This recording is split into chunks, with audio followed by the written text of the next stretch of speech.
تو اس کے بعد پاکستان بالکل نیچے گیا۔ حالانکہ اگر اتنا پاکستان تحریک انصاف مہنگائی کرتی، چیزوں کی قیمتیں بڑھاتی، ٹیکس ریٹرنز اتنے زیادہ لگاتی، تو لازمی طور پر اس وقت پاکستان کا زر مبادلہ جو ٹیکنیکل سروے کیا گیا اس کے مقابلے میں پاکستان کا زر مبادلہ تقریباً 30 ارب ڈالر ہوتا، لیکن پاکستان اس وقت بالکل منفی جا رہا ہے۔ وجہ کیا ہے؟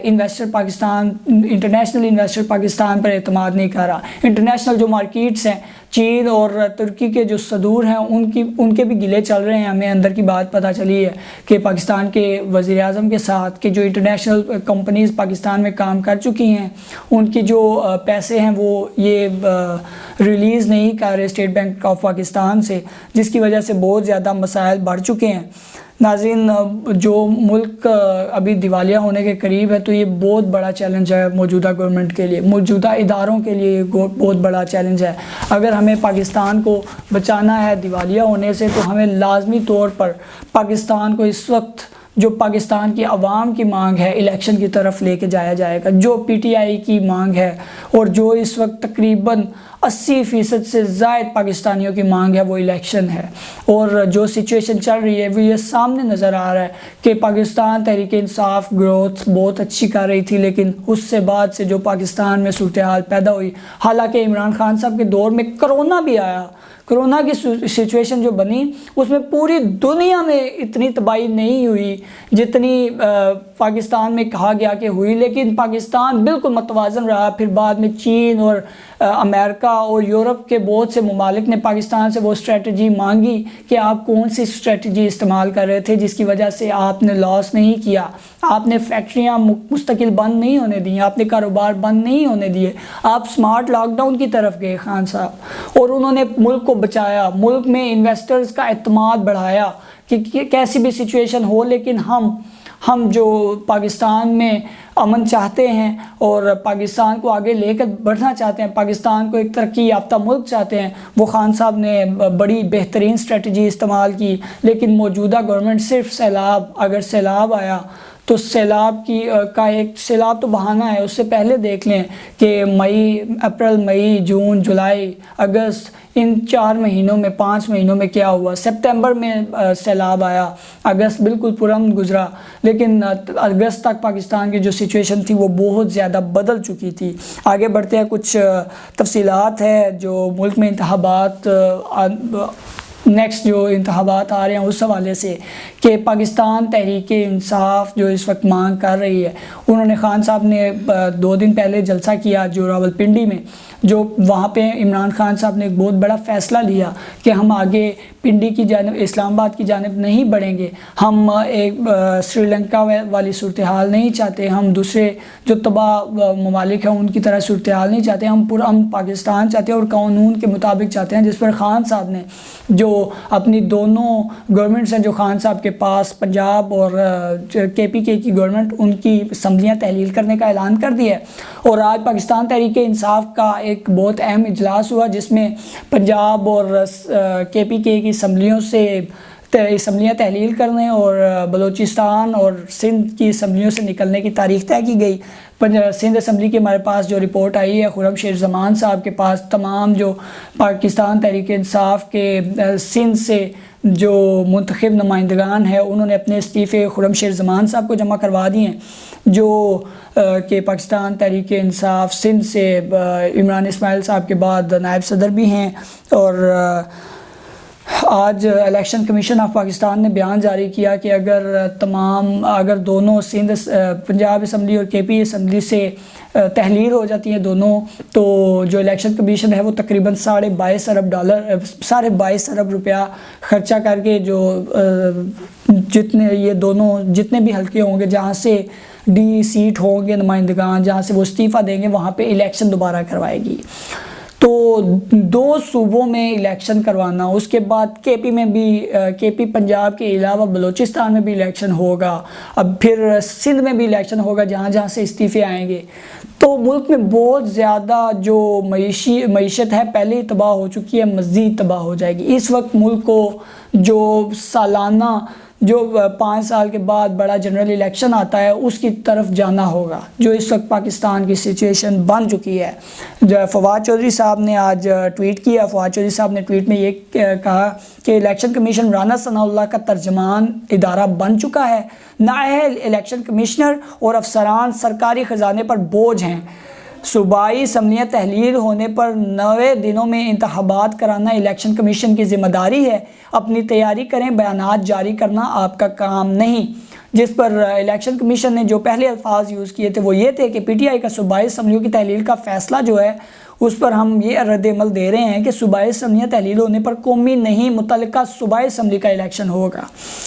جتنے بھی ارکان مستعفی ہوں گے 60 روز میں ضمنی الیکشن کرا دیے جائیں گے۔ ایک ہی سال میں ضمنی اور عام انتخابات کرانا مشکل ہے مگر قانون کے پابند ہیں۔ پنجاب خیبر پختونخوا کے دوبارہ الیکشن پر 22.5 ارب روپے خرچ ہوں گے، تو 22.5 روپے اگر خرچ ہوں گے پنجاب اور کے پی میں الیکشن پر، پھر جنرل الیکشن میں دوبارہ یہاں پہ الیکشن کروانا پڑے گا۔ کے پی میں بھی اور پنجاب کے علاوہ بلوچستان اور سندھ میں جو الیکشن ہوگا، کیا الیکشن کمیشن اس پہ چپ رہے گا؟ الیکشن کمیشن کو چاہیے کہ اس وقت جو سچویشن پاکستان میں بن چکی ہے، جو اس وقت پاکستان کی عوام کا مطالبہ ہے، اس پر غور کیا جائے۔ الیکشن کمیشن آف پاکستان جو ہے وہ پہلے ہی بہت زیادہ اس چیز میں رکاوٹ بن چکا ہے کہ الیکشن کو، یعنی جب ضمنی الیکشن ہوئے اس میں بھی الیکشن کمشنر نے، جو چیف الیکشن کمشنر ہے جس پر عمران خان صاحب نے بارہا کہا کہ جو چیف الیکشن کمشنر ہے یہ نون لیگ کا ہی بندہ ہے اور نون لیگ کی بہت زیادہ سائیڈ لے رہا ہے، اور ہمیں یہ شخص جو ہے وہ منظور نہیں ہے الیکشن کمشنر جو ہے وہ مستعفی ہو۔ اور اس کے بعد ابھی پاکستان تحریک انصاف کے دوبارہ جو نمائندگان ہیں اور رہنما ہیں وہ پھر یہی مطالبہ کر رہے ہیں کہ الیکشن کمیشن جو ہے وہ رانا ثناء اللہ کا ترجمان ادارہ نہ بنے۔ ناظرین، الیکشن پنجاب میں اور کے پی میں، اس کے علاوہ سندھ اور بلوچستان میں تو ہوگا، دیکھتے ہیں ابھی جنرل الیکشن ہوتا ہے یا نہیں۔ جنرل الیکشن ہونا چاہیے کہ جو الیکشن کمیشن ہے وہ متعلقہ جو موجودہ گورنمنٹ ہے، فیڈرل گورنمنٹ، اس کے مطابق ان کی بات سنتے ہوئے تو ظاہری بات ہے کہ وہ ضمنی الیکشن بھی کروائے گا۔ لیکن شہباز شریف صاحب کو بھی یہ سوچنا چاہیے کہ جو اس وقت پاکستان کی صورتحال بن چکی ہے، پاکستان اس وقت بہت بڑے خسارے میں ہے، تو پاکستان کو اس وقت جنرل الیکشن کی طرف لے کے جایا جائے اور جو ای وی ایم کو آپ نے ختم کیا، ای وی ایم کو دوبارہ بحال کیا جائے۔ آگے بڑھتے ہیں۔ جو اس وقت موجودہ الیکشن ہوئے ہیں آزاد کشمیر میں، جو بلدیاتی الیکشن ہوئے ہیں، اس میں پاکستان تحریک انصاف نے بہت زیادہ ترقی پائی ہے۔ پاکستان تحریک انصاف کی جو یو سیز کا رزلٹ وہ ہمارے سامنے آیا ہے کہ پاکستان تحریک انصاف نے 34 نشستیں، پیپلز پارٹی نے 23، پاکستان مسلم لیگ نے 9، جو ایم سی ہے اس نے 3 اور انڈیپینڈنٹ 4 جو